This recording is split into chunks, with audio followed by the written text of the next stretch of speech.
Man, on this episode of What the Hell Do I Know with JB, if you have ever eaten down here on the Emerald Coast, there is a good chance this guy has cooked for you or procured the fresh fish for you that's served at your favorite restaurant. He is lucky in love and soon to be off the market, ladies, so don't even ask for those digits. Probably the most okayish poker player I have ever played Come with. on. Great. Let's give a warm jabroni welcome to my man, Tyler McMahan. Yeah. T-Mac. T-Mac in the house. baby. And average is being nice. You have to start over. It's McMahan. Oh, You completely screwed that What up. the hell do I know? I'm just JB, middle-aged dad with ADD. Always messes up last. Candid combos, jokes so lame, jabronis pulling a poker face. Just a couple of dudes with ADD. What the hell do I know? With JB. Chill. Nice, cheese. Wow. That was it. Nice. So it's Mac. I always get your last name wrong. McMahan. McMahan. There you go. McMahan. Yes, sir. I mean, I like McCanahan. but McMahan? McMahan. That's right. McMahan. Yes. I mean, I've got the spelling right. MCM. Mac. But the Mac, it's Mook. Some But redneck Mac in the family did it that way. 3 generations ago I said, like let's it. put a silent A in there somewhere. I just feel like McMahan. if you were to go back to Ireland, They would say correct you. McManahan. McManahan. McManahan. There you go. Yeah. I love I it. say McMahon. right. Yeah, I like love it. McMahon. Yeah. Man, pretty dope, that's yeah. so good. Well, I just want to welcome everybody to the Floorzz.com studio, man. This is so good. The Floorzz.com, that's Floor. Double Z. Double Z, baby, double Z. Floorzz is your one-stop shop for your next flooring or wall covering, remodel, or new build. So check them out. They've got the government discount. So if you're a first responder, teacher, if you got a government ID, go online, punch it in. They're like linked to some national system, which means people are tracking you. Yep. That's how he makes all the money, really, selling it. that data. Yeah. That's exactly. I hadn't even thought of that. Yeah.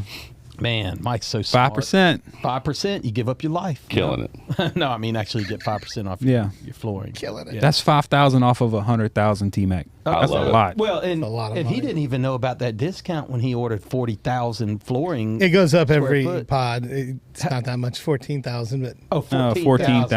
Oh, that's nothing. I got my tile from him. Did you There you really? go. I did. He, I got my cabinets from him here Yeah. recently. At his cabinet store, the outdoor. Yeah, the stuff, outdoor man. stuff, man. Oh man, he crushed it. so there. nice. I got to give it to him, man. They did.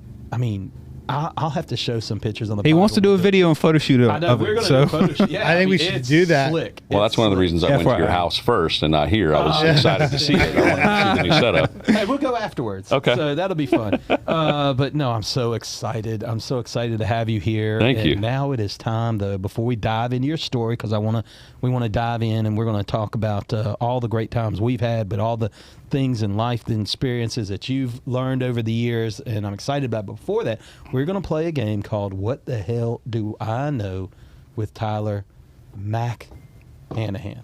McMahan. McMahan. Why can't I get $10. Just stick to T-Mac. It's your $10. best thing. Well, yeah, he's better known as T-Mac. That's where it's at. T-Mac.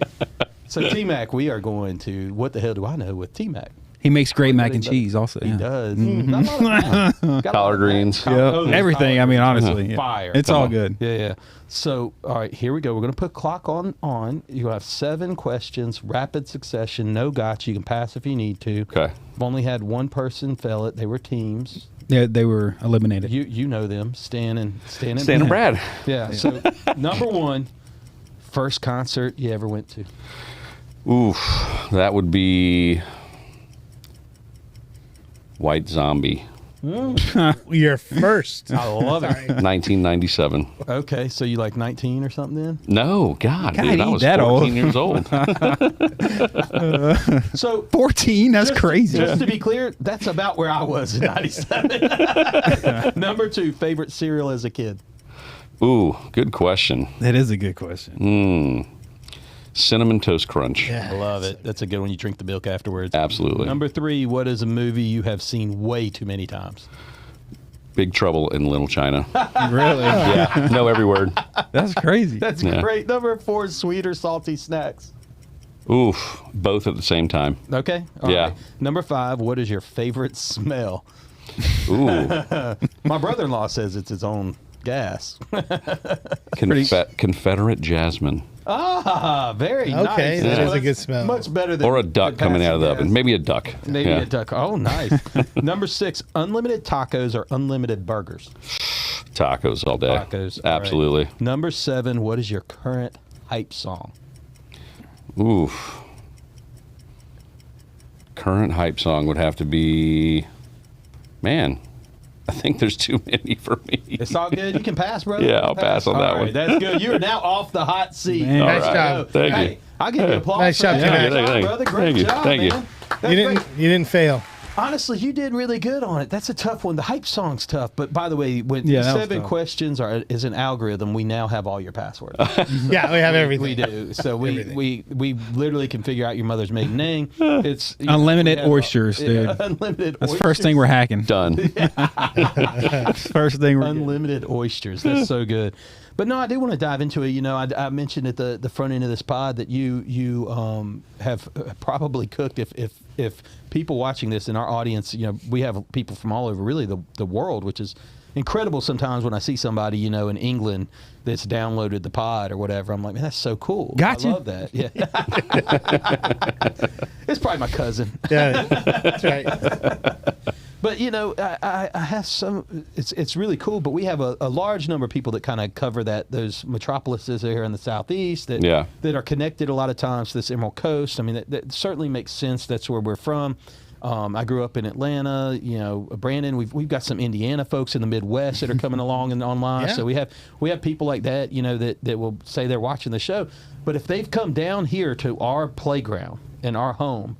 It is crazy. You have probably you probably cooked for them if it's between like 30A and Fort Walton Beach, I imagine. 25 years from Fort Walton to the end of 30A, Rosemary Yeah. Beach. Yeah. That's crazy. I started at one bridge to get as close to the other one To as the I other could. bridge. Yeah. That's right. Yeah. Bridge to bridge, baby. Bridge to bridge, dude. Bridge to literally, bridge. literally. My That's first gig awesome. was at a French restaurant underneath Brooks Bridge. Okay. Still there to this day. It's good too, from what I I remember. think they're going 30 plus years now. Yeah. It's called Bay Cafe, little French restaurant. Yeah. In Fort Walton, right? In Fort Walton. Is that the Brooks Bridge they're redoing? Is Yep. that- So is when that you the go one? Okay. over Brooks Bridge, you come around the backside on Alkanese Drive. There's Do a they little used to place have Props Brewing right there? on the water. It's called Bay Cafe. Very good. You can pull your boat right up to it, dock it. I probably docked your boat back in 97, 98 as a kid. It's a dishwasher. You know? Oh, that's so awesome. Oh, it was great. No, my boss was more fired up for me to go dock a boat than get back in the kitchen and start washing dishes. Well, and that's the thing. What's interesting about you is you went to Fort Walton High School, correct? Yes, sir. And when you were at Fort Walton, I mean, the mean streets of Fort Walton, you kind of did the School of Hard Knocks. Well, right? you know, back in our day, it wasn't that wild. Yeah. You know, it really wasn't so transient. There wasn't so many different low income type situations in the area. I mean, I grew More up on the diversity in airport. Fort Walton. Yeah, absolutely. Sure. You know, there wasn't a Destin High School. There wasn't a Destin Middle School. So everybody from here came over there, went to school there as well. You know, I transferred there from Crestview my Okay. 7th and 8th grade year. Did you move closer? So we lived overseas for my first 11 years. I was in Okinawa, Japan from 85 to Your 95. dad was in the military. Yeah. What branch? Air Force. Of course, And yeah. then put him in Yep. Fort Walton, Yep. Crestview area. Encryptive linguist, spoke Korean fluently. So Wow. lived in Okinawa. That's where I kind of figured out this whole dive in life about food. You know, my parents are a couple of rednecks from Bonnefay, Florida. Okay? Oh, really? They don't eat raw tuna. They don't eat raw anything. And, you know, as a kid growing up overseas, my mom actually taught English to a Japanese family. So kind of the trade was myself and my brother would go stay with them and they would come stay with us and vice versa. So we could kind of really learn cultures. Okay. Well, then I started eating all this food and I'm just like, whoa. Good, My- good More food. than hamburgers and hot dogs. out way there. more than hamburgers and hot dogs. Now, my favorite place in the whole world was the A&W root beer stand off the base, which is still there to this day. It's 50 plus years it's been there. A&W root beer. A&W root beer. What do they serve besides ice cream and root beer? Hot dogs. Hot dogs. Greatest hot dogs you've ever had. Really? Yeah. Yeah, it's like a going to this Dairy day. Queen, right, or something? Exactly. Pretty, Yeah. pretty Yeah. much a Better Dairy than, like Queen. Nathan's hot dogs. I literally saw a post on, I think I follow Okinawa on one of my feeds, and they brought up the anniversary for like 50 or 75 years or something that place has been there. Like, Holy cow. incredible for how long it's still up and going. And it's just one of those childhood Is it run things. by the base, or is No, it, no, so it's local, run by the locals. Like, Yeah, in it's off the Okinawa, base. So Japanese, I guess, it's run by the local. Yep. Man, whoever's that family and proprietor of that, They are A&W, killing it. Because A&W root beers ain't making it real well. Well, they shut a lot of them down here. Yeah. That's old school. That's old school. But, I mean, I can't remember the last time. I think in my hometown we had an A&W root beer place, but I think it went out. Like, it was in and went out about as fast as it went in. Yeah. It just didn't. People, I don't know. People aren't making. You don't go to a fast food joint for a float. No. You know what I it's mean? not You just don't. I usually go part for a of it. milkshake or whatever because I think it's because you're in a car, right? So how are you going to? When's the last time you had one, though? Oh, I was like last You know? week. They're great. man. Did you really? I make floats This all the dude, yeah. time, bro. Come on, Come man. on I now. make floats all the time. Yesterday. I get the ice cream and dump it in there. And I actually I do Coke more than I do. I actually freaked Amanda out a month ago. We were trying to figure out what we wanted to do for dessert after dinner, and I came home with IBC root beers Yes, and French sir. vanilla ice cream. Sounds She's great. like, "What are you doing?" I'm like, "We're having ice cream floats." I mean, what is your favorite root beer? I mean, totally ADD here, but what is your favorite root beer? IBC's up there for me. I do like A&W though, and then and I also like the ones there's one. The that's like- Abita is that- good. I was gonna say that one. Abita root out beer of- is really out of good. New Orleans. I'm that going to root throw a beer tastes great. curveball and support some local guys and say Do it. McGuire's root beer. Oh, there's one of the It is best very root beers good. I've ever had. See, this is the Wow. thing about you. Yeah. Food McGuire's is really good. Food Yeah. is Yeah. like so, and I was going to ask you on the 7 questions, which I do a lot of times, like your favorite restaurant here on the Emerald Coast. But I Yeah. feel like you would offend so many. It's people. true. I laid off. I mean, it's my business now to Right. service all of those restaurants. But I mean, you know, on the outside looking in and knowing who is really into making everything from the ground up. Right. I mean, everything. right. Beauchamp's is up there with one of the They're- greatest they're- restaurants in the they're- area. they're I amazing, mean, dude. look, Andy grouper Bell, sandwich- Chris Davis, those guys. that grouper they're sandwich is fantastic. by Now, far- Shunkelly does too. I'm not gonna throw them Shunk's away, great. but you know, Shunk's great. I love supporting all of our restaurants locally here Yeah. that we have. Well, and I think we have a great list of restaurants that we enjoy and we know where we want to go, and you know the ones that put that love into their food. Shunk's Absolutely. up there, Beauchamp's up there. There's a lot Yeah. of them. I give shout out to like the higher end group. I love Chef Jack over at Bijou. Absolutely. I love Fleetwood over at Seaguard. I give them a lot Absolutely. of love, and you know, and all those menus are totally different, right? For sure. I mean, they're totally different menus. Yeah. As you go up the price point and Yeah, right. and whatnot. But it's great, and and I just named 4 of them. I mean, I could go on to the Bay. There's just so many great spots down here that do Yeah. a really good job. But you can tell the ones that put in the love, and then you can tell the ones that are, when you first get here, everybody's like, I'm going to go to like the Crab Trap.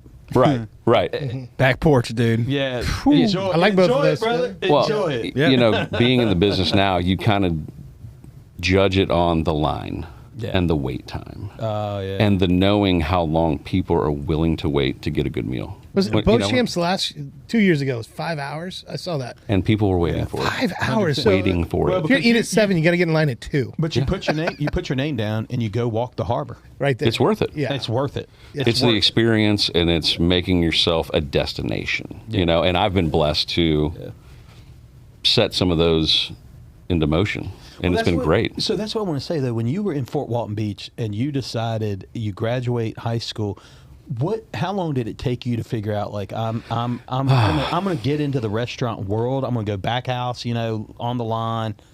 I'll tell you. So my old man, my grandfather, generations of military. My grandfather was World War II, fought against the Germans, belly gunner. Greatest generation. I mean, we're talking Distinguished Flying Cross, 17 confirmed German kills, like dad military, uncle military. So I really had it in my heart and mind to carry on the tradition and do the military. Get the Nazis. And be in it. And once I got into the culinary world, it just kind of changed my whole objective in monetarily. My dad was like, dude, you're making more money than an E2 right now. Like that's Oh, wow. insanity of where you're at. So So it's almost like ROI. I mean, yeah, I mean, he wasn't trying to push me out of the thought Yeah. of going in the military, Yeah. but how well I was doing. So I was an art nut all Yeah. through my entire career of school. so creative. Oh, dude, I could draw you, paint you, sculpt you, the whole nine. You know the word starving artist? It's You've done it's that. for real. Yeah, yeah. I've done that It's before. absolutely for real. Yeah. Well, then I figured out you won't be starving if I cook your art and feed it to you. I like that. Right? So I like that. so that kind of for me was my palate, my starting point, my art. And I started off as a dishwasher at that French restaurant. First year, washing dishes all through a season. Second season comes in, and the chef disappears to go back to his house. We close at 3 o'clock. It's 2:30. We're dead. I got to go home, get some stuff from the house. I'll be back. And an order comes in while he's gone. And I'm looking around, and the server, Monica, I'll never forget her to this day, cook the food. It's like, I don't know what I'm doing. I don't know what I'm doing. What do you mean? You've been here, cook the food, feed these people. We need to feed them. We're open. Okay. Cook the food. I'm literally putting it on the plate. Chef walks in the door, sees the food, looks at it, puts it in the window, says, run the food, and looks at me and says, you're fired. Whoa. My whole stomach dropped. All I could think about is my dad is going to beat my behind when I get home. Oh my God. Says, you're fired. You're no longer the dishwasher. I'm going to make you the sous chef. Got him. And it just completely turned my whole life around. Now, this is a little old French man. He's still there, guys. He's probably 80 years old. We got to take a trip over. Dude, this guy, Pass it every he day. closes down. I know. I go by that place every day. He closes in the winter, strips every table down, restains it, re-shellacs it, does all the work. Old school restaurant owner. Old school restaurant owner. I mean, I knew I had always had a palate. Luckily for me, you know, like I said, when I started in Japan, tasting things and eating things, did I start to notice that I appreciated food more. I mean, my dad would take us to a restaurant on the weekends called Kobe's. So I'm eating Kobe beef steak when I'm 8 years old in Japan, not having a clue what I'm eating. Wasted No idea. And I mean, it was the most delicious, delectable. I can't describe it to you to this day of how phenomenal it was. But I knew in my mind, it's funny, I'll go off subject for a second. My mom was doing some shuffling around, moving somewhere, and pulled out a box of old memories, some things that she had. And there was a notepad of mine that I'd had on the airplane that I would draw and doodle in from Japan back over to the States to come visit my grandparents. And 70% of the pictures were of food.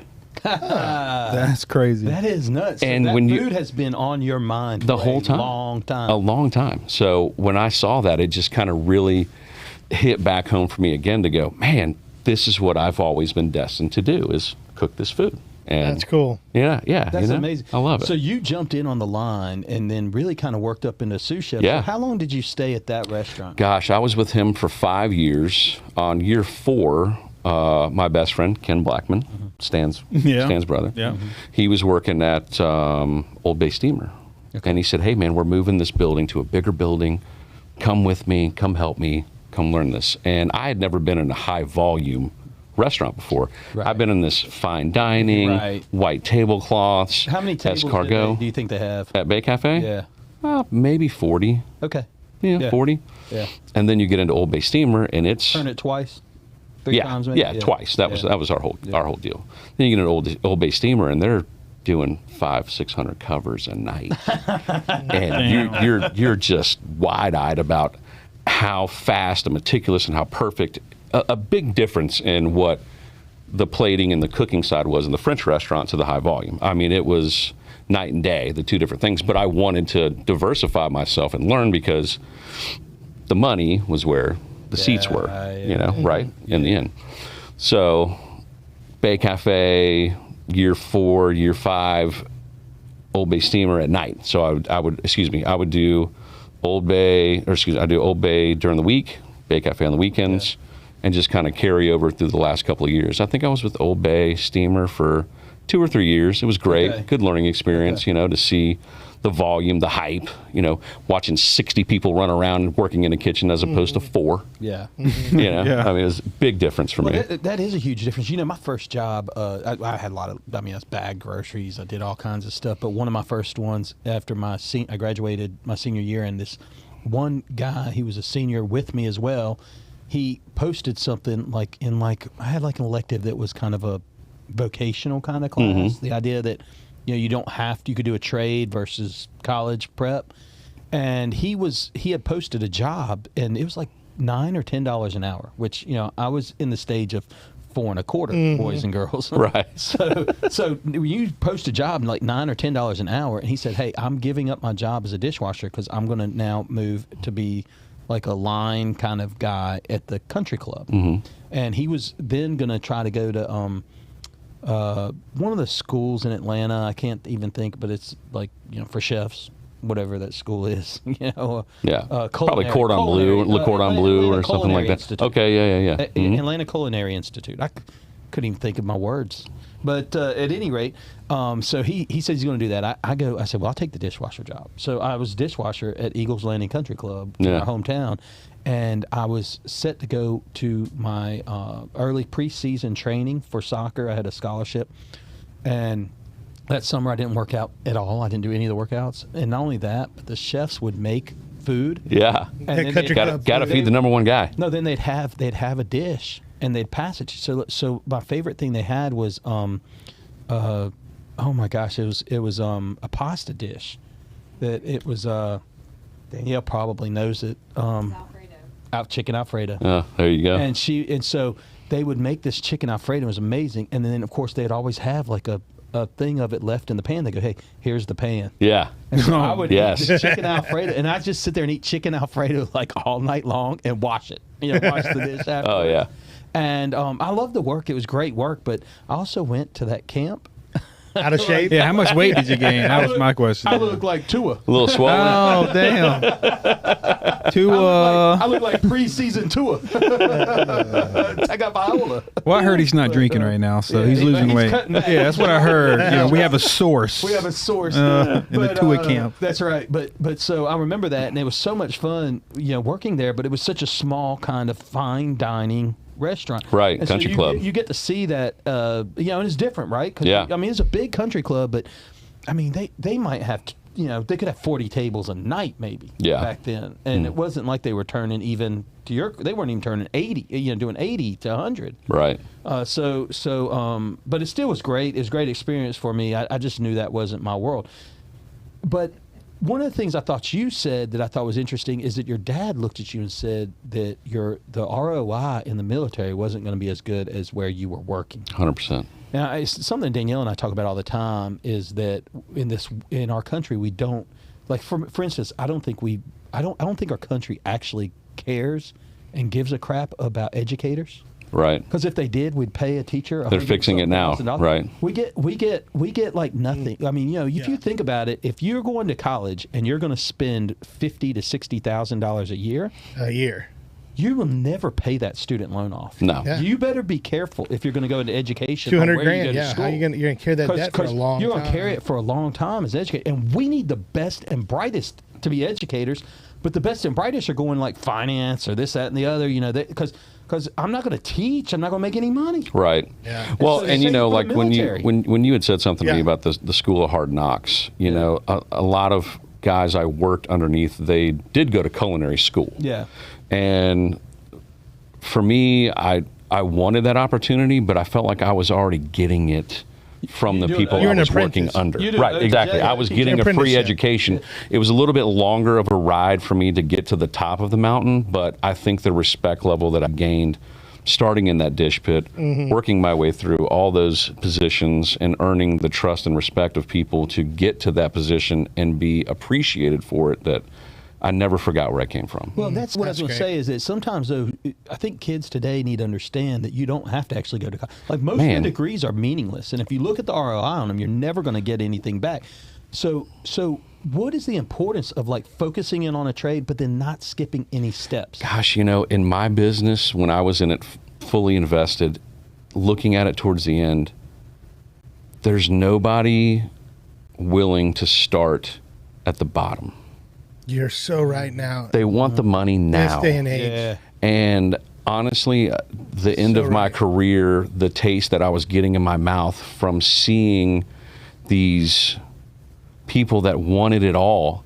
My favorite saying towards the end was, everybody wants to be the chef, but nobody wants to be the chef. You don't want to pay the dues. You don't want to pay the dues. Yeah. They want to get it now and learn in such a short period of time that they get that respect for it. And it really started to put a lot of weight on me that I had to bust my ass to get here. Right. Like, nobody gave this to me. A lot of hours. 18-hour days. I mean, you're planning 80-hour weeks. Dude, Yeah. minimum 50, 70 during the season. You know, and that's just everything. Menus, you're Absolutely. planning out your orders. You're planning. Absolutely. I mean, there's so many things that go into it that you just don't even think about it. I mean, who handles like I guess is there a front of the house that handles like the napkins and servers and all that stuff, or as a chef, are you kind of like how does that work? I went to this food show in Chicago 5 or 6 years ago, and one of the greatest chefs in the entire world was there speaking. If you ever heard of the restaurant out in California called the French Laundry? We went by it a couple of years Yeah, ago. oh yeah. You know Thomas Keller, you know who that is? It's out there. I've heard of the guy before. Yeah. He So makes some steak knives. he stood up at the seminar, and I was in the front row, right in front of him, and he gave this hour-long speech about why do you call it the front of the house and the back of the house?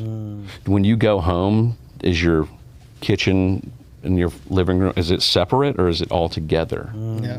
And it really, like this light bulb went off in my head going, gosh, he's so right. I'm so tired of the separation of This is your job. one This is my entity. job. Right. It's like, at the end of the day, if I don't order the napkins and you don't fold them, we don't have napkins, right? If I don't order the toilet paper and you don't put it in the bathroom, you can't wipe your behind. So it really kind of changed my whole perspective on teamwork and being under the same roof and appreciating the lowest guy on the totem pole more than you respect the guy that's number 2 underneath of you. You know, Thomas Keller gave 3 or 4% of his company to his dishwasher. Wow. He's been with him for 20-something plus years.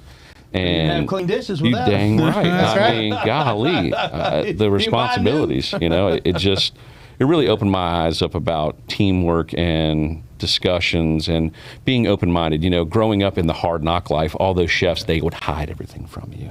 They don't want you to know how to do food costs. They don't want you to know how to plate things for fear of their own job. Sure. It was a cutthroat business back in my day, buddy. Yeah. I mean, if you didn't come out swinging, you weren't getting the position. Do you see that changing, or is it still kind of the same? You got some old school, new school. Is the new up and comers doing things differently or not? You know, man, it's like the building needs a janitor. Yeah. Right? Yeah. You're going to have a janitor. The janitor's going to be in their place. That guy doesn't want to be anything but a janitor. Okay. And I just kind of started to notice I'm not speaking about everybody. There have been a select few under me that have come up in the world that want to get to that next level, that want to fight for it, that want to earn it, that want the title, that want everything. I mean, when I was coming up, I wanted my name on my shirt before I even got the money. I didn't even care about money. Money was nothing to me. I wanted to be that guy. That respect, that title. That you wanted to earn it. You wanted God, to I learned the worst way. You wanted the coat. You wanted the hat. Dude, I mean, I would leave the restaurant, go to the big nightclub across the street in my uniform and in my chef hat. Because Food Network came out, you were a chef, you were the man. Yeah, you know, right. that was the recognition that you had in town. Being a pilot or something. Right, like, exactly. Yeah, you walk into the airport. You earn these You stripes. need, I mean, in that industry, you know, it's interesting because there are people that like to hide it. I mean, there's folks in even you know, and really in every industry that are kind of they're like the naysayers, you know, they revel in the fact that you didn't do something right, or they revel in the fact in your misery. Yeah. They revel in the fact of like poor execution or whatever, rather than help. Yeah. I mean, but we need the ones, to me, though, the ones that give it all away and mentor folks and share it all. Like, you get better for that as a mentor, but then you get they get better with you. That for me was a turning point once I made my way into my position and was mentored by some older people. It wasn't necessarily to take the workload off of yourself, but learning how to delegate and teach people to be able to do the same thing that I would look at every single guy I hired. I want you to take my job. Yeah. I want you to know everything that I know, so if something ever did happen, we don't have to worry about it. Mm-hmm. The more you know, the more you're educated, and the more you feel comfortable to be in that situation. And then we start kind of weeding out who those people are and figuring out who's going to be the next ace in their place. And I can tell you, I've got, probably a good 15, 20 guys that came from under me that now have their own food trucks, who are executive chefs. That's awesome. Who run their own businesses, who have their own restaurants. And I can't tell you how many phone calls I still get from those guys. I just want to say thank you. Hey, can you help me with this dish? Yeah. Hey, I'm going to this food competition this weekend. I had a guy a couple weeks ago, Tommy LeMasters, one of my greatest proteges. He owns the Big Red Truck now. You guys heard of the Big Red Truck over in Destin? Yeah. So he took it over from Casey, and you know, I was walking through the harbor one night, and I saw it, and I'd known he was in there, and ran up to the truck, and he's like, "Please come in, eat this chicken thigh, have this, try this." And God, you know, I wouldn't be doing these. And his wife was crying. He's like, she's like, "This is so awesome that you guys come to." It's the greatest feeling, man. There's no better feeling to me than, you know, gosh, one of the questions that you had about what would I change? You know, at 25. Ego. Well, now we're jumping the gun on my show here. I got to swing. I think he into watches. I got to swing into it because you know, when I was 25, chefs have this massive ego. All of them. They are the best. No matter who you are, you're the best. You're the best. You're the best. And until I was probably in my late 30s, did I go, throw that out the window. Ego ain't your amigo. I said it 1,000 times. It just doesn't do anything for you. No, and to be on the same playing field and willing to do the same thing that the dishwasher, the busser, I mean, dude, you would catch me cleaning throw up in a bathroom. Yep. You know, like, and then go cook without washing your hands. I mean, is this what you're telling me? What we've been doing down here. Not to mention your late 30s was 6 months ago. What are you talking about? You just figured this out. Juice is the one that comes up with this. So Juice, what the maybe hell? this has happened before. Okay, mid-30s. I was 35. Okay, I was 35. 10 years later, did I go, why were you... Look, somebody has to be the asshole. Excuse my French. Oh, yeah. No, we like to say a double hockey stick. You know, somebody has to be the a double hockey stick. That's all holes? That's all holes. In any business. That's the last pod issue. in any business and leadership position. And I think I learned how to dial that down and really affiliate a situation that people were in to get them to come back on common ground and work together. You know, I used to just F you, get out of here, see ya, next guy. You know, like seen it at poker. That's when he loses. Which, by the way, we have a few things that we want to talk about poker because. Oh yeah, he plays poker with us every day. Yeah. T-Mac plays poker with us. I used to be good. Like once every. Yeah, it's quarter, like once every 2 months now. But let's see what we've got up here. Let's see what we've got here. Oh yeah. 12th place. Let's throw it up. Let's throw it up the. That's this year. That's February. Let's go up the full screen. There we go. Oh yeah, that was this year. Oh, T-Mac first year on a comeback. one-pointer. Man, I was tied for first in that one. Yeah, you were. Oh, that's why Juice picked it. That's why Juice is the greatest. I mean, we can just get a camera shot on He's Juice the greatest poker player ever. ever. There it is, the first place. Oh, you're second. Oh, God. Second out. Well, I wasn't even there that game. Oh, man. That's why I won that one, yeah. Oh, That's God. my wife's birthday.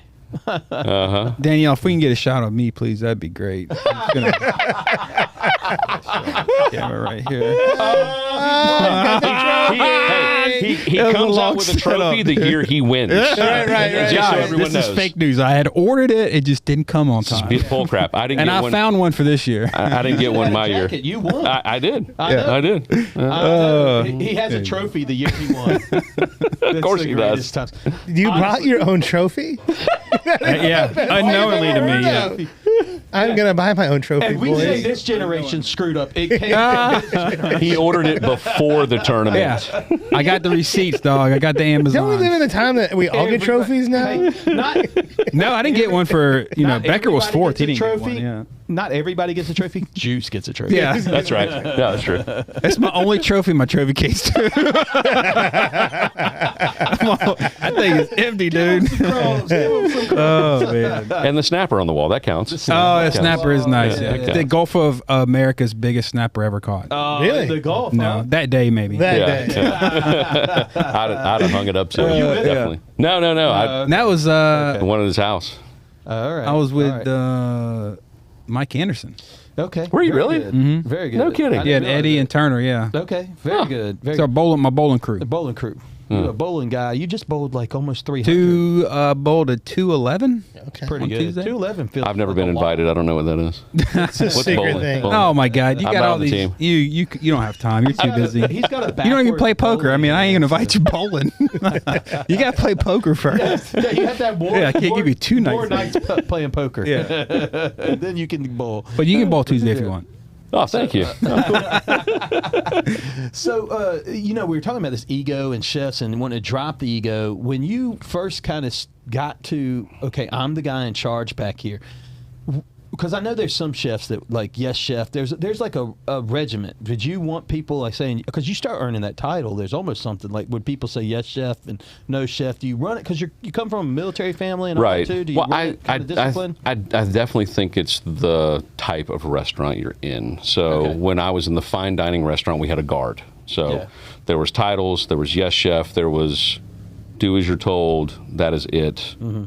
Stick to the recipe, as I like to call Ratatouille. it. Yeah, exactly. Stick to the recipe. Do your job, and it really helps. You know, when you go into some of these businesses these days, and people don't know what their job description is. They don't know who to report to. They don't know who to answer to. They don't know who to ask the question to. It's so funny. Important. Sometimes the back that line in a kitchen in a good run restaurant is better than most businesses. Absolutely. I mean, they know what their job is. Yes. They know where they are. This is their station, and execute it the best you possibly can. Well, and coming up in a world where there was no cell phones, and my first really kind of high-end restaurant where there was no talking. There was one ticket on one side and one ticket on the other, and the chef and the quarterback, or the middle guy, communicated to the entire line on how to cook their food and put it in the window to serve it to go out at the same time. Wow. There was no talking. You couldn't BS about what did you do last night, because if you weren't paying attention to what was going on, you got called out. Yeah. And you got your butt rode because it was the camaraderie of being able to feed, let's just say, You're part of the team. doing $1 million a month in Right. sales. Right. You know, like that took a lot of concentration, effort.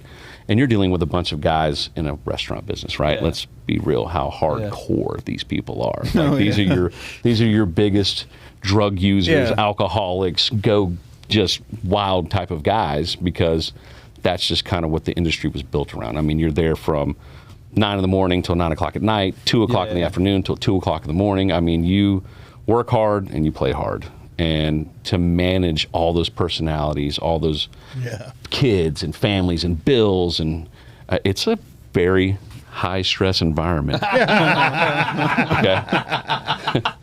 So for those that are just listening in their car, T-Mac just pulled his hat off and showed his hairless head. No hair. Yeah. 25, it was gone. Gone, really, at 25? 25. You just knew it was happening and shaved it? You know, Bruce Willis did a good thing for you guys. yeah. He really did. Good old Bruce. He made it cool, didn't he? He made it cool. Hey, so, we went on a double date, which, yes, kids, we do those things. Date your mate. That's right. Important That's that right. you do that. Weird. Yeah, weird, right? But we Is went you on and a- T-Mac and 2 other dudes? Or? is me and T-Mac and My future wife, thank you. His My future wife. His fiance. Got her. My wife is here at the control panel, by the way. Yep. Got her also. 'Cause she's working. And what a lovely dinner. Yes. And we went to Vintage, and you knew everybody. I Yeah. mean, you knew everybody. You knew of course the main chef, and I guess he heard you were getting there, and he had this spread that so when I go to Vintage, they give me a menu. Yeah. I love it every time. It's great. It's a great place to go and eat. Shout out to those people there. But no, I mean, they give me a menu and I order from it and love it every time. But we sat down there and food just starts appearing. and it's like all this like special like amuse-bouche, off menu, and charcuterie boards and all this stuff that's a spread that really wasn't on the menu, and then we ordered dinner, and it was beautiful, and they paired up wine and all this stuff for us, which I didn't know about, but everybody seems to know T-Mac. Yeah. And obviously it's 25 years of bridge to bridge 100%. working for sure. And but it's also something about not burning a bridge. Right. So can you speak to that part of really, I think that's true in every industry, not just in the culinary world, but the importance of not burning bridges. What do you say? Well, the unfortunate thing for the culinary business here is there's more restaurants than there are workers, right? Yeah. So as many people that burn their bridges here, you almost can't be gone forever, right? they have hands, they can breathe. Yeah. A lot of the times they get a job. If they can say sorry. If I could speak standing on the pedestal, never. Yeah. Never, ever burn your bridge. I think it's the most important thing of your career, of your life, of your name. You know, when you want to move on somewhere and you need to have somebody to report back on who you are, who your character is, what your work ethic is, what did you provide to, are you rehireable, all those things that mean so much to me as a restaurant owner or chef or whatever, that it really gives you more opportunity, more longevity opportunities. That was always my biggest thing too. Like when you would go through these applications and you'd see that somebody's been here 1 year. You know, first thing you want to think is, oh God, they're terrible. They can't stay somewhere. Well, in that line of work, it's the learning experience. So maybe you want to go learn French food for a year. Maybe you want to go learn Indian food for a year. Maybe you want to go learn this for a year. And you really have to kind of dissect those things and not jump to conclusions a lot of times about burning a bridge. But then you come across that same guy that you hired 10 years ago at another restaurant and you go, didn't you work for me? Or didn't we do this once already? Are you going to do the same shit again? Or are we gonna, are we It's probably the same shit. Are we past that? And then it's usually 4 weeks later you figure it out. Yeah, you know, probably one of the greatest food proprietors in our country, possibly the world, taught me in Sunday school class in 7th grade, Kathy, and with Chick-fil-A. Yeah. And he said, he's quoting Solomon here, but he said, it's better to have a good name than all the riches. That's right. I agree with that 100%. Name is really important. And it's everything. You know, I was kind of just a young pup kid, a nobody, working at that French restaurant and at Old Bay Steamer, 18, 19 years old, and this chef called me up out of nowhere, brought me out to Baytown, walked me through Poppy's Seafood Factory. It was a hole in the floor, and they were building in these menus, and he's wanting me to read this stuff and do these things, and I'm like, I have no idea what some of this stuff is. Like, why did you? He goes, man, I heard about you. And in such a small town, but so far away from where it was in the up-and-coming Baytown, that was just this spark to me, like, you're doing the right thing. Stay on the path. Keep doing what you're supposed to be doing, because you're getting noticed by people that you don't even know. And the career path and the learning knowledge and keeping that good name, I mean, your opportunities are endless. I mean, I always try to tell my guys. That is such a great word there, buddy. Yeah. Your opportunities are endless when you keep your name clean. Yes, sir. That is such a good word. Yeah. I'd like to say I strive to live by that. And, you know, now being out of the business, where I'm at now, because of all those connections with all those people, because of the name that I kept with myself, my business is great now. I mean, it's so many connections now. So many connections. Not just connections, relationships. Relationships. Yeah. You know, different. I always think to myself, you know, what kind of legacy do I want to leave behind? I'm not going to be some big, famous, huge chef in the world on TV and millions of people coming to my restaurant. But for me, how many souls can I touch that recognize that I have gained their respect or trust level, that they're going to remember me? I love that. I love that. Honestly, that's so. In fact, I think if we all lived our life in that way, that the people that we touch in life, not through, look, I love you all out there listening. I love you all out there in the camera, but I'm talking IRL. Yeah. Like, you know, like in real life. Right. Or you say IRS. Like that I can touch and feel and see, man, what can I leave you with? Right. You know, how can I be, you know, that's such a, if we all live that way, That was good. that's so good. You know, I think I'll circle this back around with my dad. You know, so my dad was an enlisted man. Okay. I'll give you the greatest oxymoron ever. Redneck genius. Okay. Okay. The guy was. they're out there. The guy was an encryptive linguist. Okay, he spoke Korean fluently. He could crack codes in another language, and he was an enlisted man. He didn't kiss anybody's ass. He could have been an officer the day he got hurt at Florida State and wanted to go back into college and jump into the officers club, right? But by the tenure of He's a working man. Right, but by the tenure of his career, he was debriefing generals on missions and things that they had done. And the amount of guys that he's worked with and that I've known and spoken to over the years, the respect that they had for my dad not being some kiss ass. Yeah. You know, that these guys respected him for where he was, and that kind of rained down on me like, that's where you need that's that humbleness that I really wanted to try to bring to the table. It took me towards the end of my career. God bless me for figuring it out that long later. But he had such a way with people and touched so many lives that I just said, that's the way I want to go. Well, you know? What is it? I think it's Matthew 5 says, he goes with the Beatitudes, but it's blessed are the meek. Yes. They'll inherit the earth. Great scripture. But a lot of times people don't realize that meekness isn't weakness. No. It's power under control. Absolutely. right. Yeah.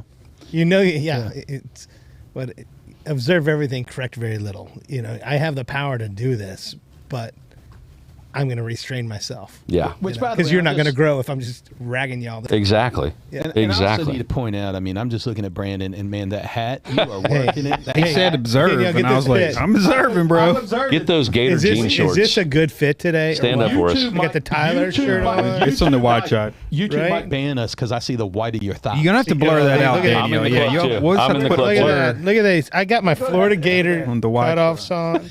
I'm going to Blake Shelton after the pod. Does Blake tonight. Shelton approve of y'all wearing Wait, jeans he'll shorts? see it. He'll see it, and he'll go, He's gonna put him on Bmoney, stage, you looking yo." good tonight, bro. Our wide angle is probably not for young kids. We got, Or just absorb this. This is. thank God it's on that side of the room. Otherwise, it'd be right in his crotch.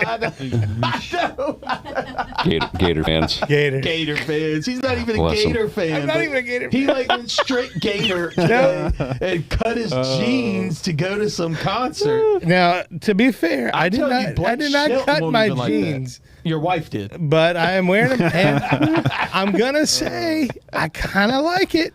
So I'm just gonna leave it there. You may see these I would say again. waist up.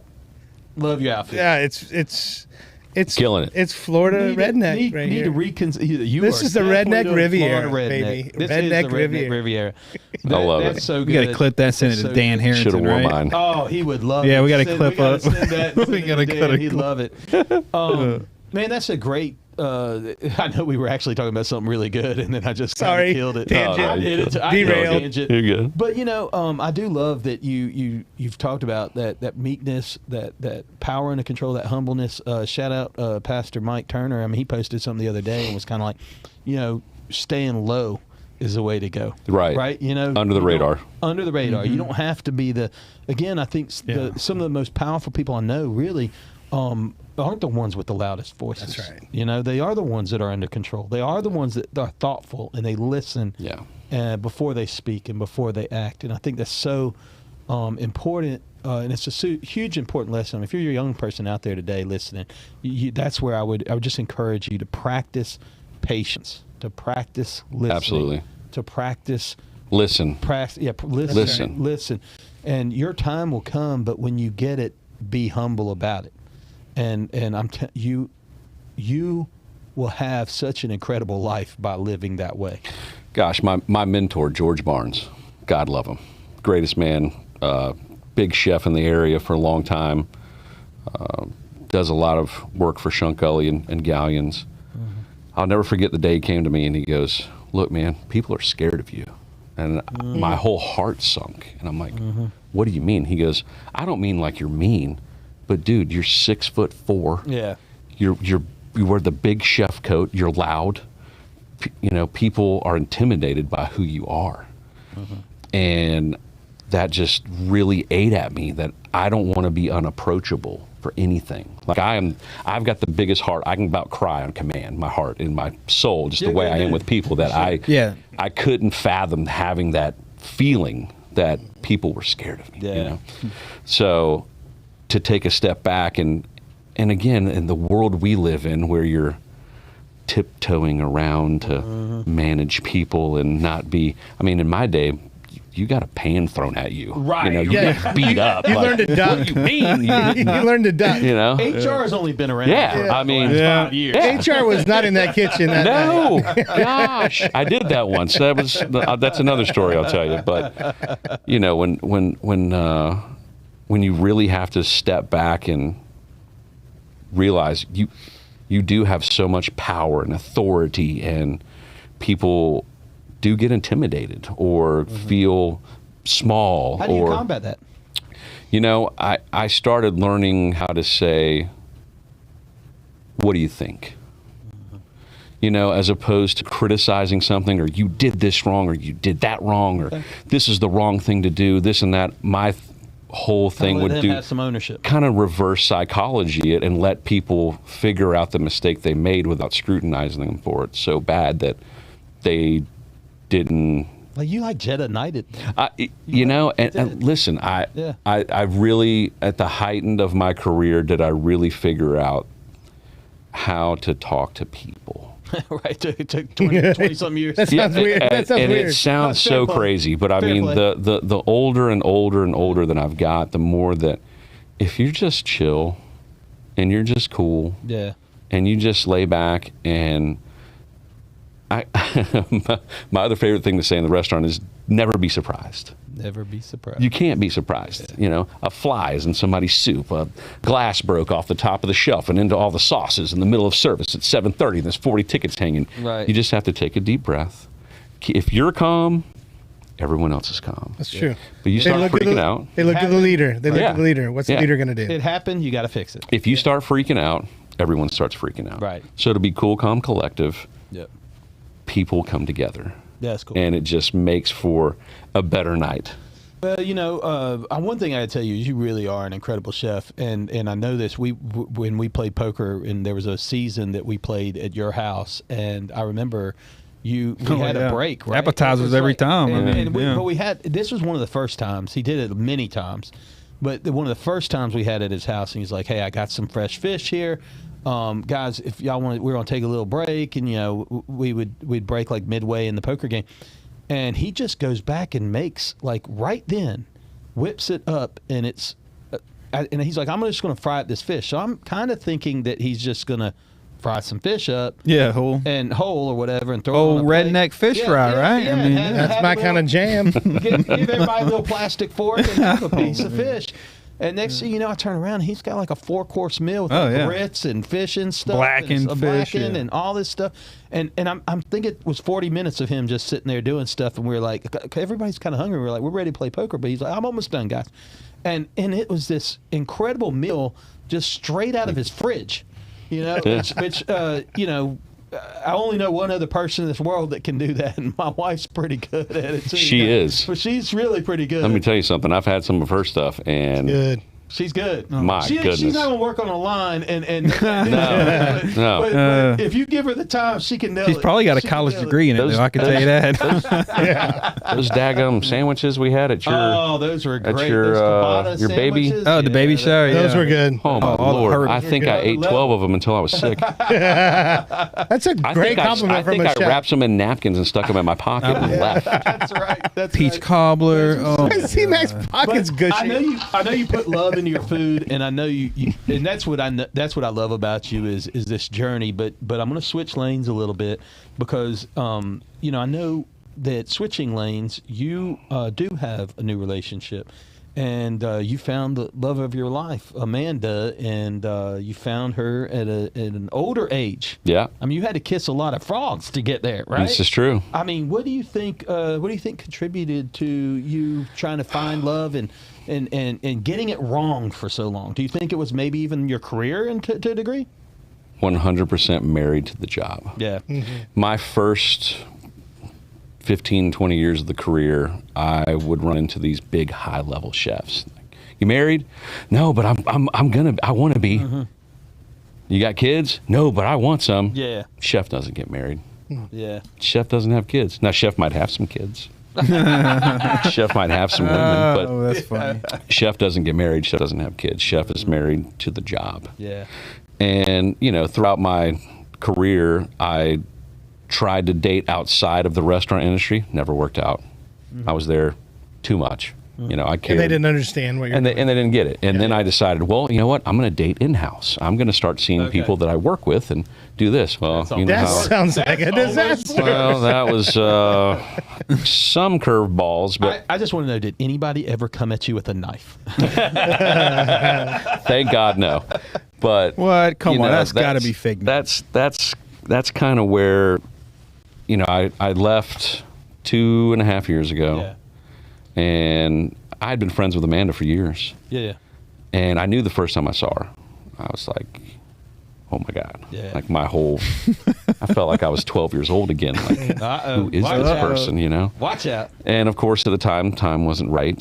We were both in our separate kind of situations. And fast forward almost 2 years ago, after I'd gotten out and kind of started down a different career path, working like a normal job, a 9 to 5. I like to call it now. I call it my 9 to 5, even though I still work a lot. It gave me time to really appreciate somebody who appreciates me for who I am, not what I can give them. And for all the things prior to me, I was like Captain Save the Hoe. I don't know if that makes any sense, but I get where you're going. I never really found the right good woman that would be equal and reciprocal for me. And ever since she and I jumped off, it has been the greatest day every day of my life. That's awesome. Really has. In fact, I've got a video I want to post up. Danielle and I were very fortunate enough to be here. Yes. For this. Let's see if she gets it going here. There it is. Oh. Look at that. Look at these two. Oh, nice. Oh man. Nice. That was so good. It was so much fun. It was. She had no clue. Yeah. None whatsoever. It was the hardest. She was so beside herself. That was at Beauchamp's. Yeah. And we were fortunate enough. You had several friends, and we all came over and hid behind the staircase. That's right. Where he had this sand feature done, and it says, "Amanda, will you marry me?" on it.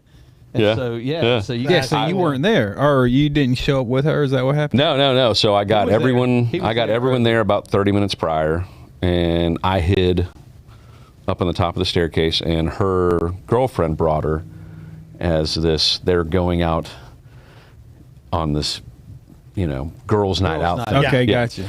And she's texting me. She's like, I don't even want to be here. Oh my God. She's single, and I'm going to AJ's tonight. I'm dressed like I'm going to Vegas. Like, what am I doing? When are you going to come hang out with us? I'm like, well, we're still in the golf tournament. I'll catch up with you later. Yeah. He played all right. Perfect. And it's hard to get something past this woman. Like, she is in tune. She had no clue. Yeah. So what he doesn't know is we're hiding behind over where there's some boat rentals, and for the audience that doesn't know this area, there, where Beauchamp's is right on the harbor in Destin.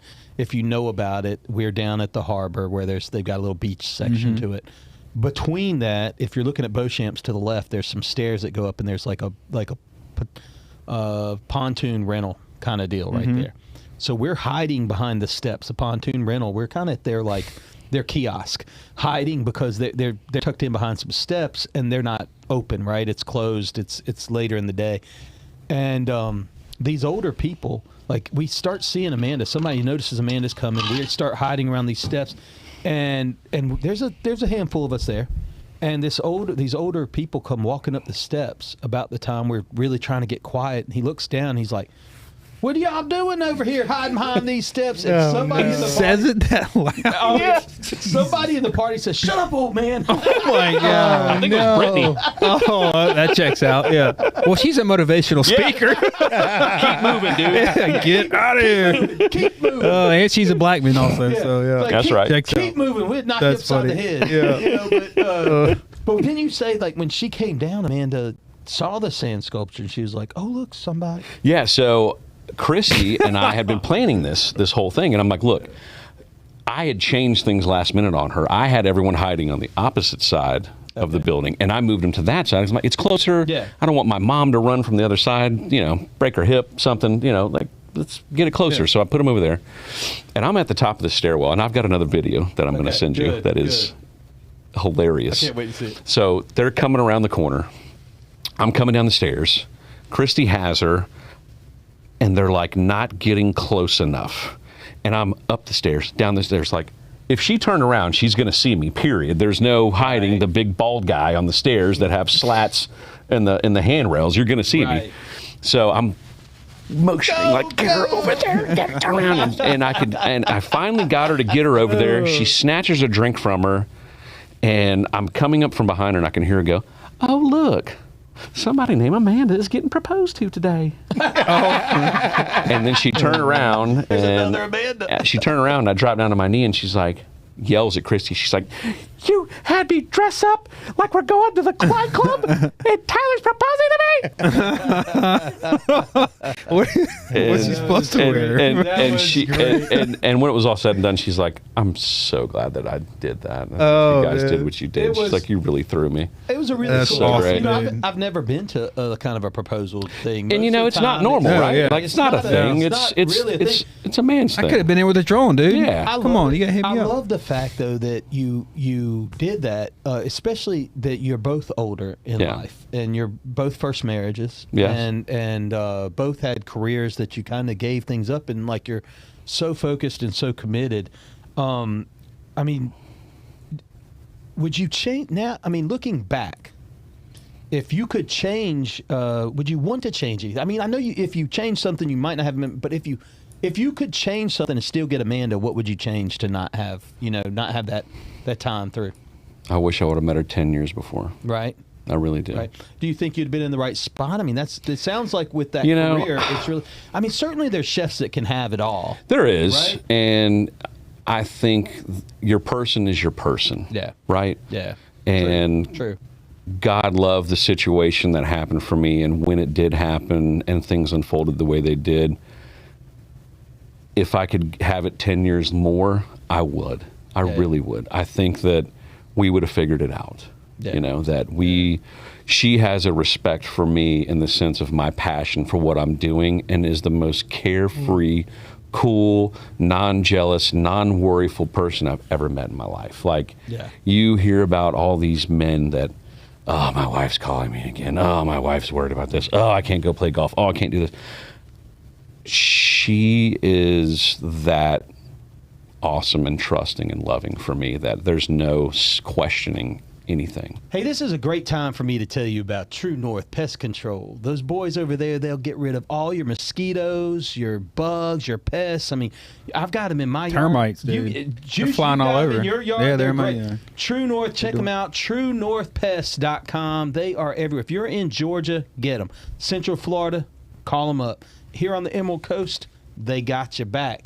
So yeah, they do my whole house. They do termites, pests, everything. The mosquitoes too. Mole Mosquitoes, crickets. Yeah. They can do it all. If you got a critter, they'll get rid of it. So Becker's got a lot of mole crickets under that AstroTurf, dude. We used to get attacked at poker. Yeah. They going through it. That's The right, siege. boys. Not anymore. Not with TruNorth. That's right. There you go. Got rid of it, baby. They got rid of it. So I'm excited about TruNorth. So make sure you check them out. That's really good. Now, back to the show. Yeah. So, but no, we had a break, and I wanted to talk to you about. We were talking about Amanda and how if you could go back in time and find her sooner, that's what you were saying. If you could change anything, 10 years ago, yeah. you would want to change. You would want to 10 years ago. Yeah. find her. And you're right. When you find your person, that's so important. And it's so important because you're right. When people talk about it, and I think that's what we were talking about, was a little bit around that idea that when people say, because there was a generational thing where it's like you just talk bad about your spouse. This is my old lady. Yeah. This is my old lady. Oh, God. She would lose her mind if I ever said that. That just kill me. I mean, but it's not healthy. And I think generationally speaking, I don't think like our fathers or grandfathers, and not that, my grandfather, I never would hear him say something like that. At least one of them. I don't know. Not all of them. I definitely would say the biggest thing for me in my relationship and her, and why I say that so strong is her family. Yeah. Like when you merge two families together and you really see where someone comes from, what the kind of life they grew up with, how their siblings are, how their parents are, how everything is. I am so limited now on my close family. I lost my dad, I lost my brother. I still have my mom, my aunts and uncles. They've all moved out of Florida. And so what used to be the biggest gathering of people, of McMahans, growing up in my life. McMahans. Are you saying it right? Is that how you say it? Are you saying it right? I don't think that's how you say it. I think it's McMahon.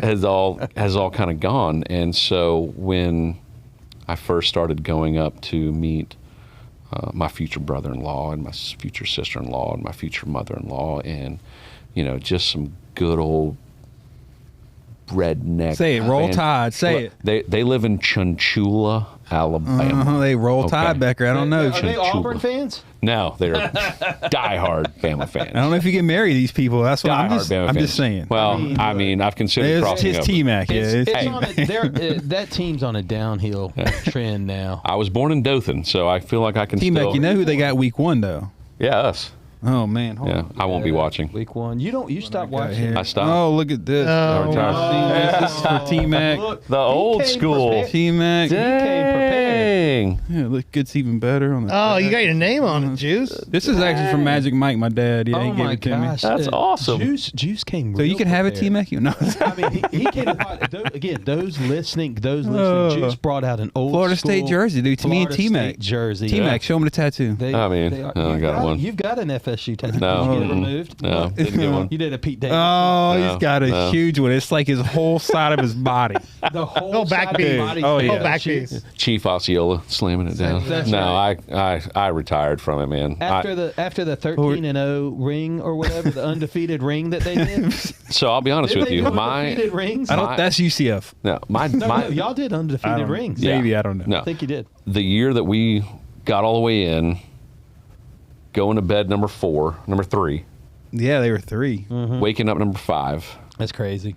Honestly, Georgia got screwed on that 4-1. I just lost all respect for it. I mean, the whole thing has changed. The system's terrible. Georgia was the best team that year, honestly. The SEC, I agree. If George Travis played, that would have been a great game. Had we but been in the playoffs, we might have won. Georgia was the best. It's not wholesome anymore. No, it's NIL's changed everything. NIL, trade portals. It's all changed. They're going to fix that. I believe that they will all be fixed. We're do like a cap, like an NFL salary cap. I'm third string. I'm leaving. Look, it's going to change. They're going to end up telling. I think they need to put some regulation around. I think kids should get paid. I think 99% of the kids that are playing in college football, it's the best that they're ever going to get. I think they should get paid. But I think when you agree to go to school, there should be some parameters around the fact that you need to be there because you need to be developed. Everybody comes in and honestly, it goes back to some of your points, and you're talking about the culinary world. Yeah, exactly. You think everybody wants to be the chef, but they don't want to be the chef. Right? Well, everybody wants to be the player, the loyalty, man. and again, loyalty. Like when I tell you that these guys don't have enough time where they spend somewhere. When you go back to college football years ago, if you were third string, you busted your ass to get up to be in first string. It's not about loyalty, though. I mean, loyalty should play in. You should want to love where you're at, for sure. However, it's not even about loyalty. These kids are too young. They don't know what they don't know. And what they don't know is that when you put in the time and you get developed. Right. You can't go from Kirby Smart system to and I don't know any other coaches because he's the best. But if you go to some other jabronis, can't argue with you. If you go to some other jabronis team, Dan Lanning, I know Dan Lanning. That's a good coach. Yeah, he's a good coach out of Oregon, but he was also a Georgia guy. But if you go out to those guys, right? I mean, he's got a different system he's running, Right. And different coaches, You don't understand. Put your time in. You need to get developed. Right. Yeah, you can't need pick to it get up. developed. At 18, you need to be developed. At 19, you need to be developed. I can't, quite frankly, at 47, 48 now, you need to be developed. And if you don't, that walking around that meekness and humbleness, man, I mean, look, goes let's so be well. honest.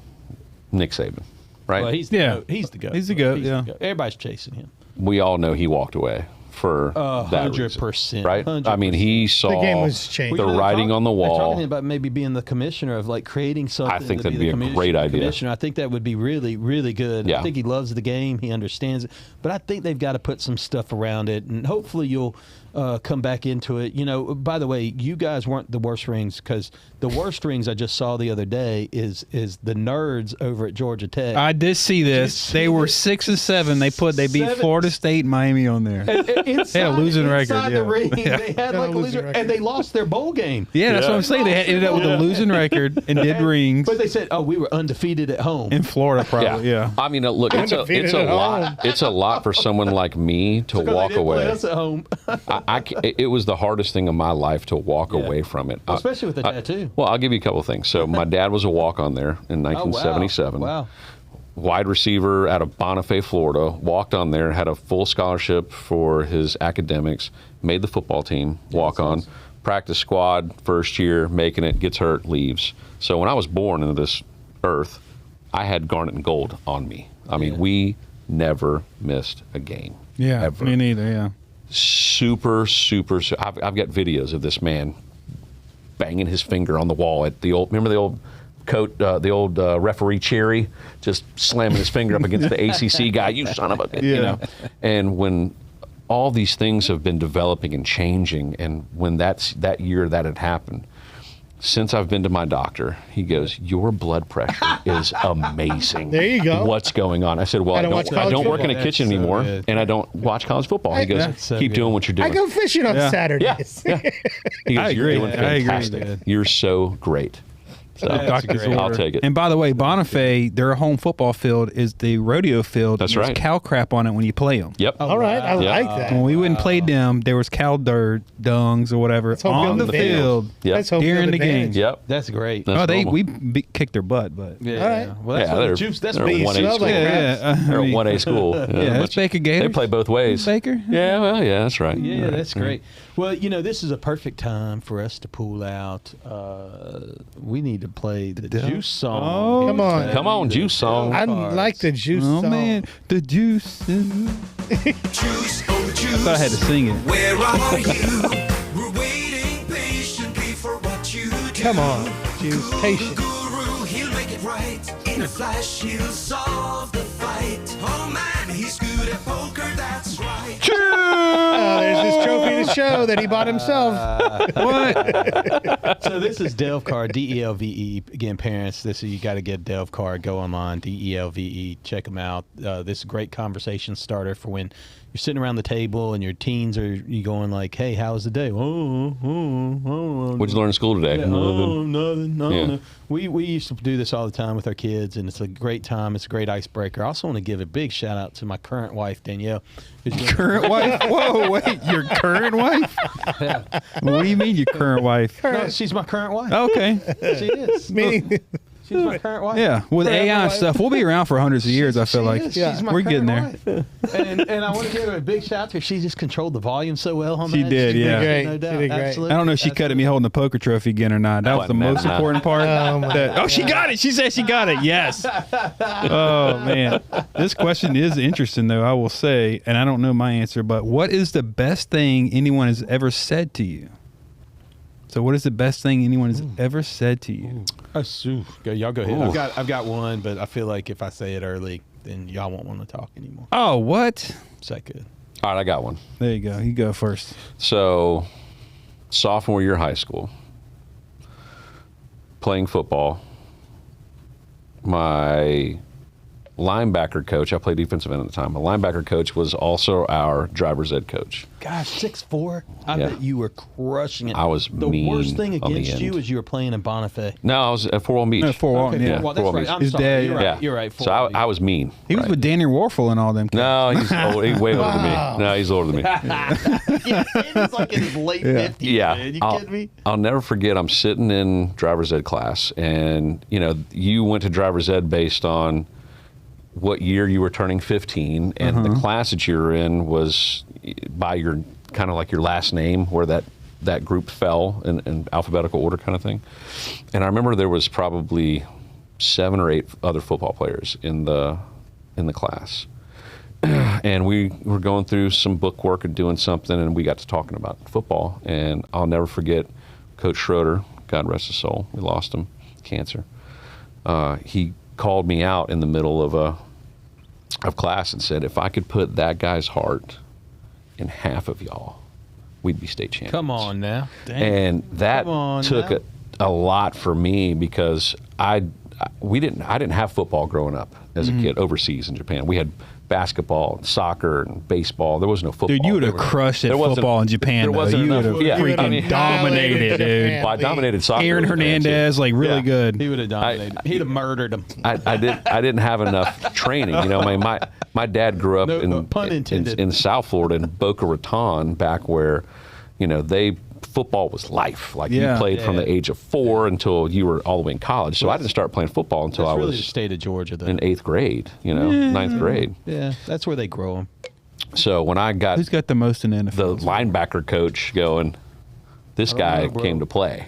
That just meant the entire world to me. It really Yeah, did. that's awesome. Florida definitely grows some good football players Yeah. for sure. I think we're third, though. I Georgia- think it's Texas, California. Georgia's up fourth there. or something. It's- Georgia's in the top 5. Yeah, for Florida's in sure. the top 5. I don't know that. I mean, where Pop that lands. Warner is Yeah. humongous Oh, amongst but the state of Florida. It's the same way in Georgia. Yeah. I mean, Yeah, if you you're especially if you're in South Georgia, you eat mosquitoes and you eat quarterback. Oh, yeah. That's right. That's what you do. Bell Dawson, Waycross, Bainbridge. That's right. That's exactly that's right, Bane. Tifton, All those- boy, I know, yeah. Yeah, them boys. I only know about some of those cities because of people like Champ Bailey and Yeah. Where they came from. That's Yeah. where they came from. I mean, look, I was only 160 pounds, but I was fast. I was mean. My dad raised us like, Yeah.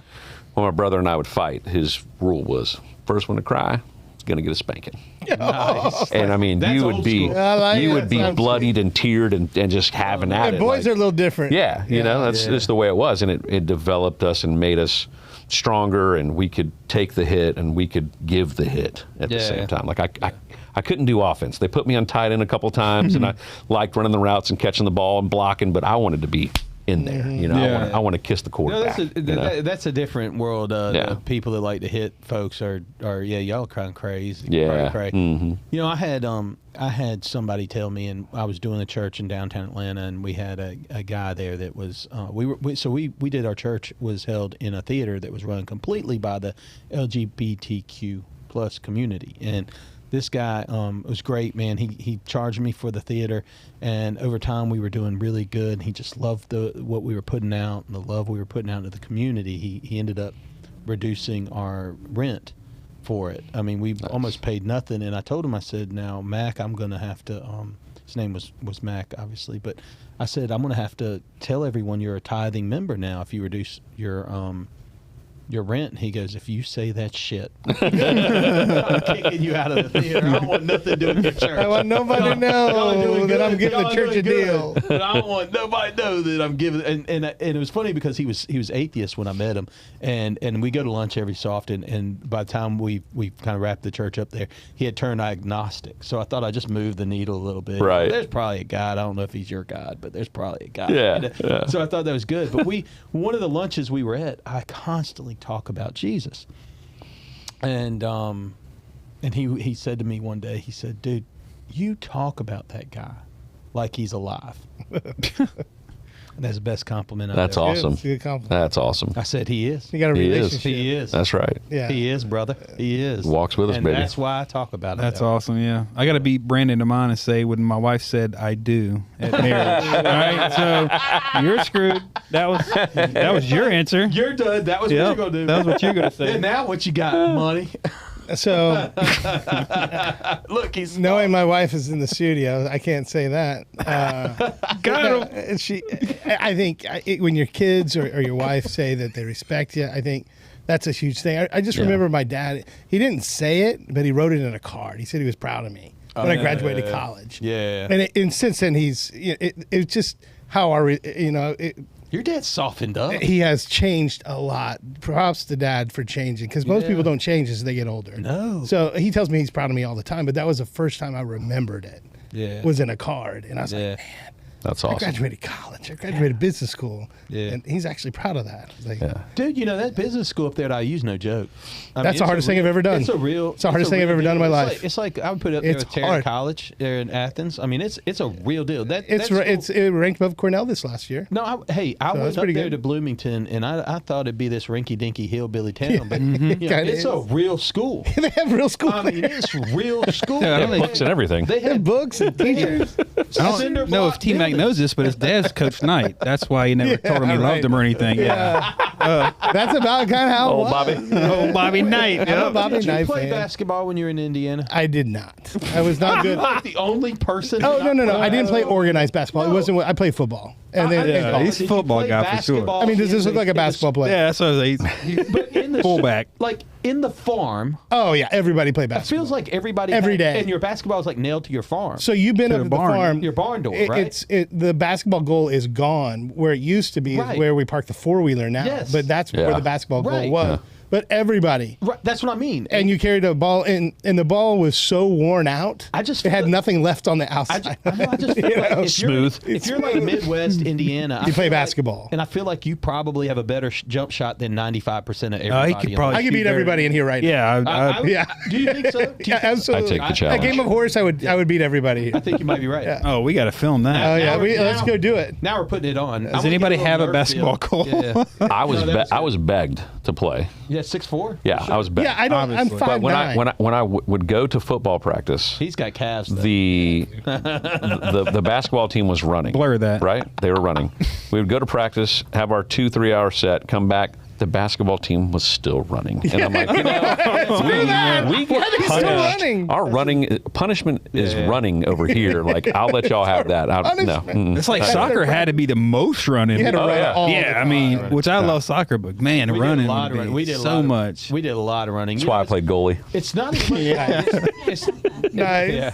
Nice. Yo, we used Wingspan. to run the Be good, goalkeeper. yeah. We used to run the goalkeepers when we played. Oh, yeah. But when I played, we didn't do a whole lot of long distance running. It was a lot more short distance. Right. running. So sprints. Bursts. A lot, Yes. A lot of so we did like suicides were big. Mm-hmm. I mean, you'd start at the one line, you'd touch the goal line. Oh, yeah. You'd lines. touch the 18. And always touch yeah, the you line. get to where you're jogging. Don't cheat. All the You got to way- touch the line. Yeah, so we did a lot of that stuff, a lot of sprints, a lot of fast twitch drills, a lot of things. But I mean, very rarely would we be like, "Hey, we're going to run 5 miles." Yeah. But a lot of sprints. But you were constantly jogging, constantly running around. I was in the best shape of my life back then. I mean, when I was telling you the story about the kitchen story with being the dishwasher. I mean, I was 150 when I graduated high school, so I like put on 15 pounds. I was 165. So Yeah. let's face it, it wasn't Right. like I went nutso there. Right. And I lost it in a second. I mean, I think it was 1 week of running in South Georgia. Gone. Oh, yeah, Yeah, in the you summer? Gone. In the Oh, You yeah. lose 5 pounds a day. It's already hot now, yeah. Yes. It's so muggy. Summer. I was eating mosquitoes. People don't understand that. That's all I Protein. did. You know, I loved soccer. When we were overseas, like I said, we didn't have No, there was football. no football. Yeah. You would have crushed. So soccer was Basketball was our thing. Freaking really would have crushed in basketball. So my brother and I played a lot of soccer, and by the time I was like 10 years old, I actually got recruited over to a Japanese team. I was the only white kid on the team. There you were.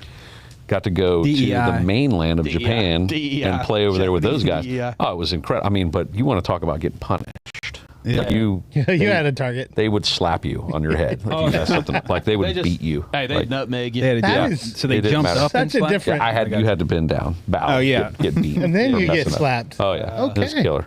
That's nuts. Wow. Well, let's move it right along. I do want to, we're going to kind of move it from. It's been great listening to your career in the culinary world, and I know we just just touched the surface of it.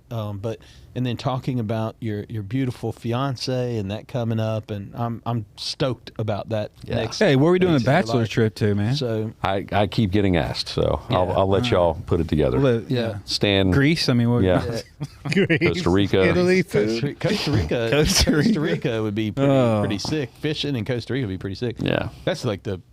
We've got I some know a hookups guy. down there too. So Yeah, I know a guy. our boy, Yeah. Ty. Yeah. Well, y'all have all the hookups there and that yeah. stuff. But you've also experienced incredible loss. I mean, I think everybody in this room has lost somebody. Yeah. But you've lost some people in your life that I know were, pillars in your life.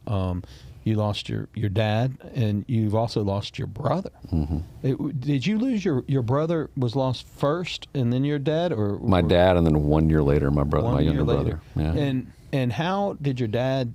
How did that situation unfold? I mean, is your dad? Was it sudden? No, was he sick? he had some liver issues, and for a couple years we were on the list to get a new liver, and it was a long, rocky, hard road to watch that. My dad was 6'6", so he was a big old man. Yeah.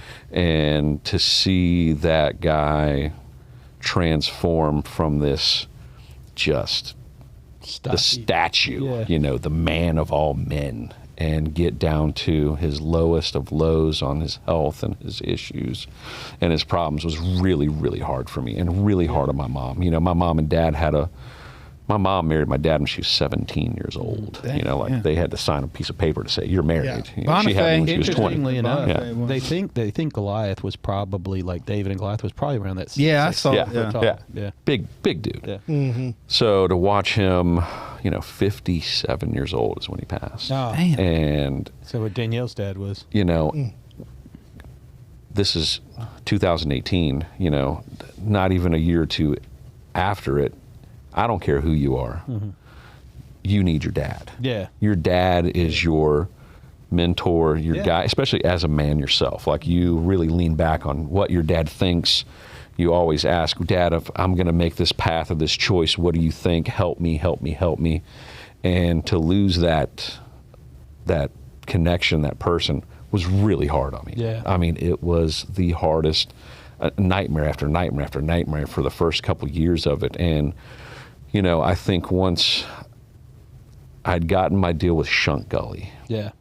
and I got this big giant offer, this big giant opportunity, did I really start to feel again that presence of me making my decisions, that my pops is right there with me. Oh, Like, that's cool. I couldn't I couldn't be the man I am today or where I've gone if I hadn't have learned under him for that short period of time that we had him. Now, 57 years, too young. It's just such a freaking young age to lose a great man at. I mean, great man. Yeah. Did I overcome and push through? Yeah. I actually have them in my office, him and my brother both. They had them cremated, and I have them. They're with me always. Oh, wow. So anytime Your dad- there's something big, life-changing, I so take it your- with me. Your dad had some complications with his liver. Yeah. And then your brother, was that a car accident? Car I accident. remember that? Yeah. Where was he at? the crazy story that the family had was the youngest sibling is always the babied sibling, right? Mm-hmm. The youngest one always gets whatever they want. And as many trials and troubles and tough times that my brother had went through that most parents would have been like, you're on your own, figure it out. My dad always gave in to making sure he was good. Once we lost my dad, we all started fearing for my brother because he couldn't ever get that grounding. Like, my dad grounded my brother, and God rest his soul, he had gotten into a really, really bad accident, and we lost him. Yeah, it was terrible. And he had a few 3 babies. 3 babies. Yeah. And the one thing that I know about this loss in your life is that you felt, because of, and it obviously came from your upbringing, and it came from your closeness to your brother and the hole that you felt.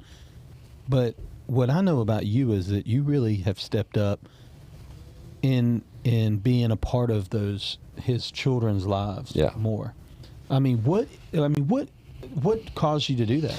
Because not everybody plugs the hole. I think everyone can still step back and say, I could have better, or I could have done more.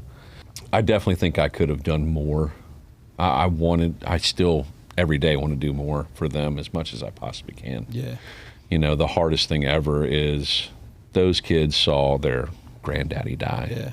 They saw their daddy die. Then they saw their other grandmother die. They have seen and been through more things than I would let any child ever go through. Do I think it's made them way stronger and more successful in where I know they're going to be at in life? I really feel that sense. Yeah. Like, it's boys and girls are different, everybody knows.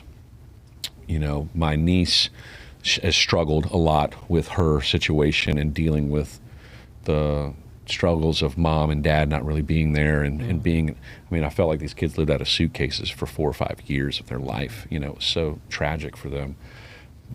My nephew, on the other hand, has taken it and turned it into fuel. No, I met him. He was that the one at the... Zach, yeah. Yeah, Mhm. Zach, yeah. Just graduated high school. Yep. Got accepted to West Florida. Okay. Got him a job actually working over at Amanda's place, delivering windows. Big kid, Yeah. big, strong kid. Yeah. And I'm actually going to bring him over this summer to come stay with us. Good. Probably plug him in the house 3 or 4 days a week so he doesn't have to drive so far from Fort Walton all the way to Inlet Beach.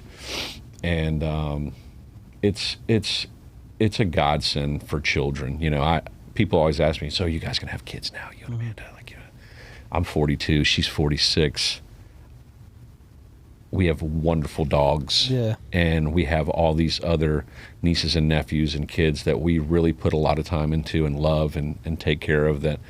We're not necessarily so focused on having children ourselves, but pouring our hearts into the kids that we have around us is kind of where we want to be There's a legacy there. Absolutely. And if it happens, it happens. But if it doesn't, it doesn't. You're getting older, right? Yeah. I hear what you're at. But no, that's 45, bro. Let's go. I got a 1-year-old. You're right where he's at. your wife's a little T-Mac's younger, though. younger than me. yeah. Yeah, I know Amanda robbed a cradle. I didn't know this. That's right. I know. In stepping up with them, when you drive into that way, you just can't replace them. So what is the things that you see, I know they've talked to your nieces and your nephews, they talk to you about, where do they get inspiration from? Where do they find, their path forward? I know that you're there as much as you can be, but when you lose a family member that young, how? Honestly, I think that the void that's in their life has driven them to be stronger. And I think when you've experienced so many traumatic events at such a young age, that you build this layer of skin, this thing that takes a lot of people a long time to get that alligator skin, to be able to take constructive criticism, to take where people tell you what to do and how to do it, that they have overcome so many things. Kind of stuff. We just kind of like this. Podcast. You're right in the middle of a most touching moment, and we're just trying to get through this. It's amazing that we still even have a podcast. It started at $10. We maybe $1.50. I know. Really, especially with those shorts. these shorts are sexy, and I know it.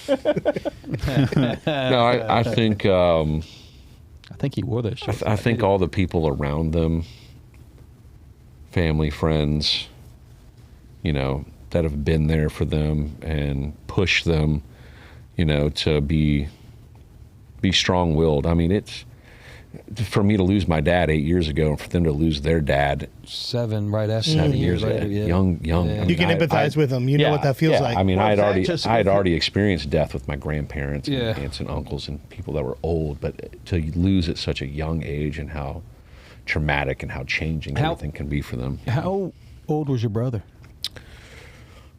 You're 8 years ago. You're 32. Start back it up. Yeah, that's what I'm saying. Like in his early 30s. Yeah, early 30s. That's insane. And Zach, if he's 18 now, graduated, you back him up. He's 11. Yeah.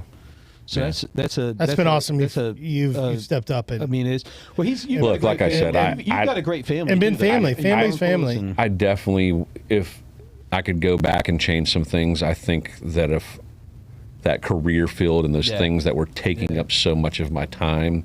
And I'll be honest with you, that's another reason why I honestly got out of it. I mean, weekends, holidays, birthdays, everything that is most important to you in life that you gave to your career. Why you go earn money to enjoy those times. It's really not worth it in the end. Like if there's those times and those days or those birthdays or those football games or those things that I could have been at and been with them, I would have traded that in. You know, I really would have. And it eats at you a little bit, but you know, in reality, it is what it is. I was in a career path. I was in a situation where,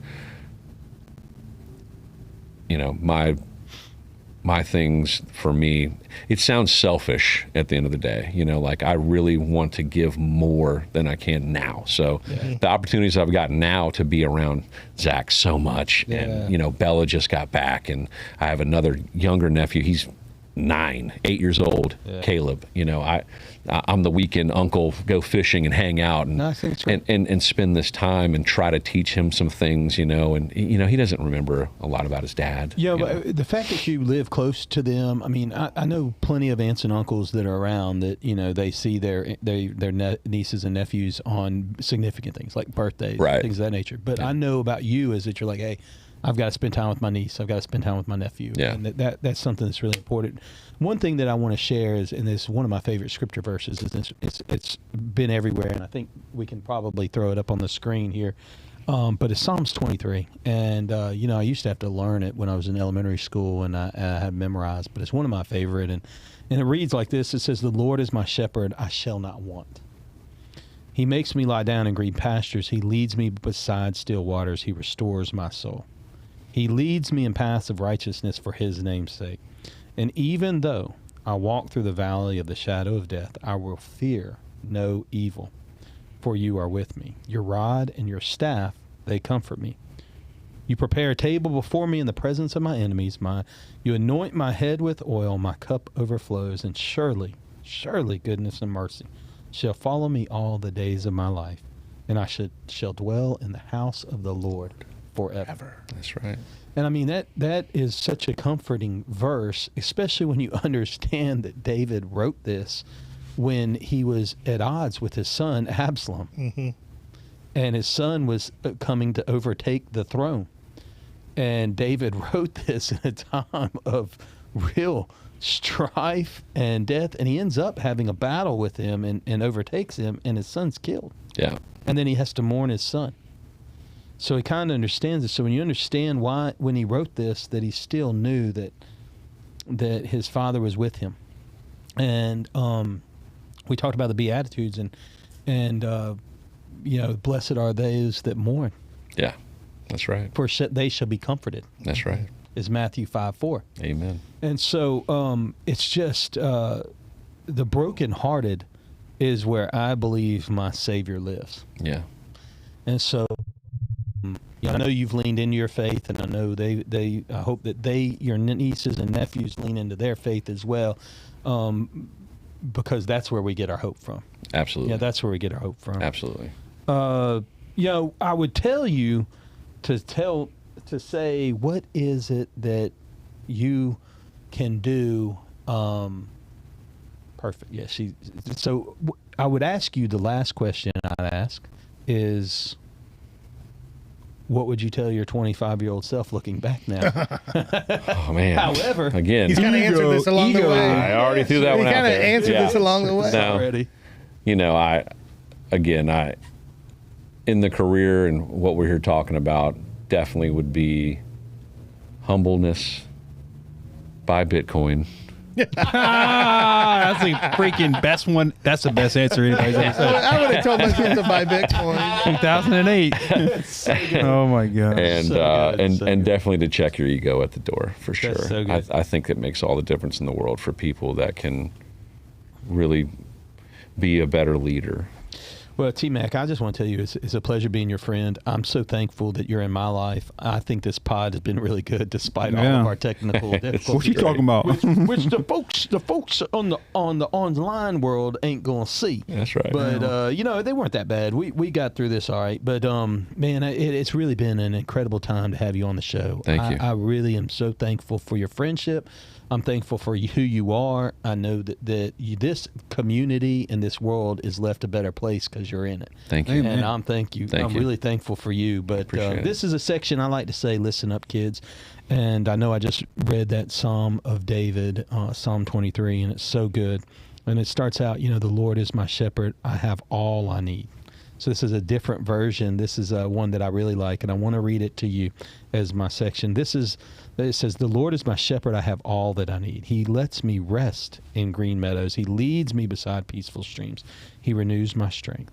He guides me along right paths, bringing honor to his name. Even when I walk through the darkest valley, I will not be afraid, for you are close beside me. Your rod and your staff protect and comfort me. And here's what I really like. Here's where I want you to listen in.